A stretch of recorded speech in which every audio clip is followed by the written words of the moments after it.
As we kick off the new year, there's a lot of uncertainty about when Donald Trump will face the music for his criminal charges related to the January 6th insurrection in Washington, D.C. His trial was supposed to start on March 4th, but it's been put on hold, along with all the pretrial proceedings needed to get the case ready. But it doesn't have to be this way.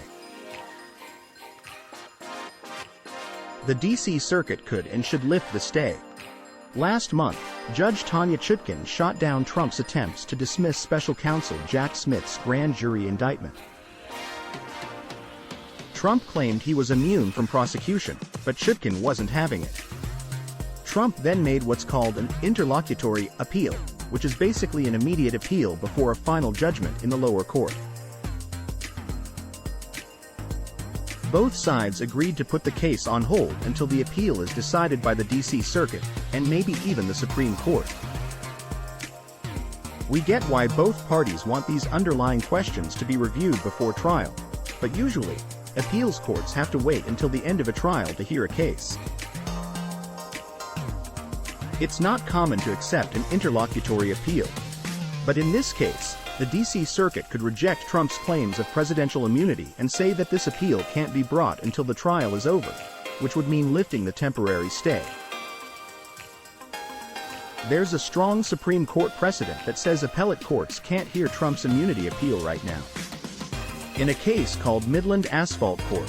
versus United States, Supreme Court Justice Antonin Scalia said that a trial court's decision can't be immediately appealed unless the claim is based on a clear statutory or constitutional guarantee that a trial won't happen.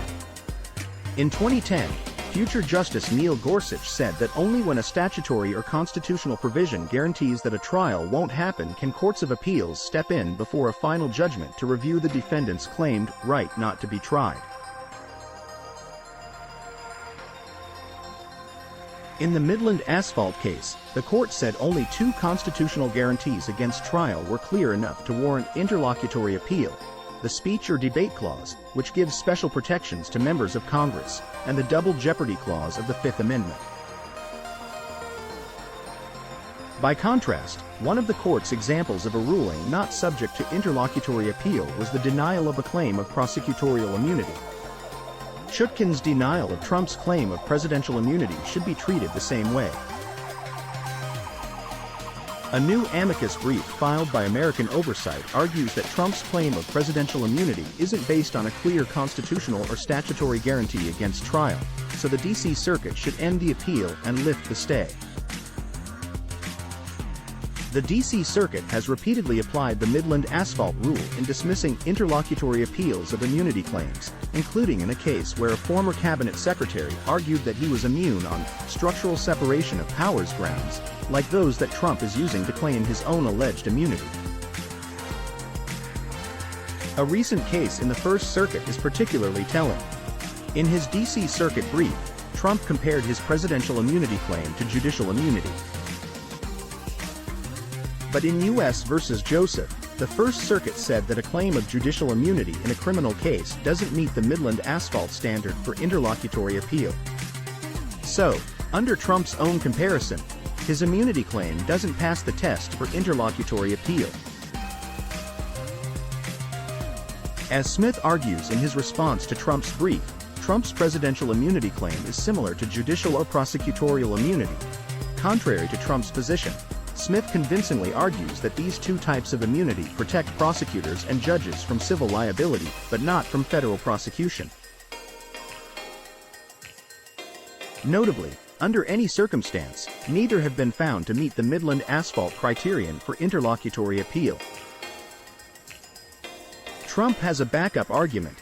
Since he was impeached by Congress for his conduct leading up to January 6th, but not convicted, he can't be criminally prosecuted now. But this argument isn't credible. His claim misinterprets the impeachment judgment clause of the Constitution, and well-established D.C. Circuit precedent requires his claim to be non-frivolous in order to grant a stay. The Constitution's impeachment clause says that the party convicted shall nevertheless be liable and subject to indictment, trial, judgment, and punishment. In other words, a president who is convicted in a Senate impeachment trial can still be prosecuted criminally, meaning that double jeopardy principles don't apply. Trump argues that the clause means that a criminal prosecution is only possible after Senate impeachment, and that someone who is acquitted can't be criminally prosecuted. But that's not what the text says. It doesn't say conviction is a prerequisite for later prosecution. Nevertheless, doesn't mean only then. Trump also claims that double jeopardy principles are implicated by the impeachment judgment clause. But Trump was never in jeopardy. The impeachment wasn't a criminal trial, and the double jeopardy clause only applies to criminal trials. Plus, the double jeopardy clause prohibits successive prosecutions regardless of whether the prior one resulted in acquittal or conviction. And the clause only applies when the same crime is charged successively, which isn't the case here. So, does that mean the D.C. Circuit can't also address the underlying immunity questions if it rules that Trump is not entitled to appeal his immunity claim before trial? Not at all. In fact, to keep the March 4th trial date, and because the Circuit Court doesn't know how the Supreme Court may rule on the Midland issue, it should address the merits of the immunity claim now. It can do so under D.C. law. The court has previously exercised hypothetical jurisdiction, which simply allows the court to rule on both the threshold jurisdiction question and consider the underlying merits of an appeal. So, the D.C. Circuit should find that Trump's immunity appeal is premature and the trial must start first, and also, alternatively, that presidential immunity doesn't exist. Doing so would prevent further unnecessary delay, in case the Supreme Court thinks that an interlocutory appeal is appropriate here, as there would already be an appellate ruling on the merits for the court to consider. What's important now is that the case moves forward without unnecessary delay from the appellate process. While Trump deserves the same process as any other defendant, he doesn't deserve more. A long delay is what most defendants want, especially one with the distinct prospect of never facing legal accountability for the charged crimes. Keeping Judge Chutkan's stay would be another instance of the rules bending for Trump, at a cost to that most precious American principle that no one is above the law. The D.C. Circuit should lift the stay and let the trial go ahead as planned.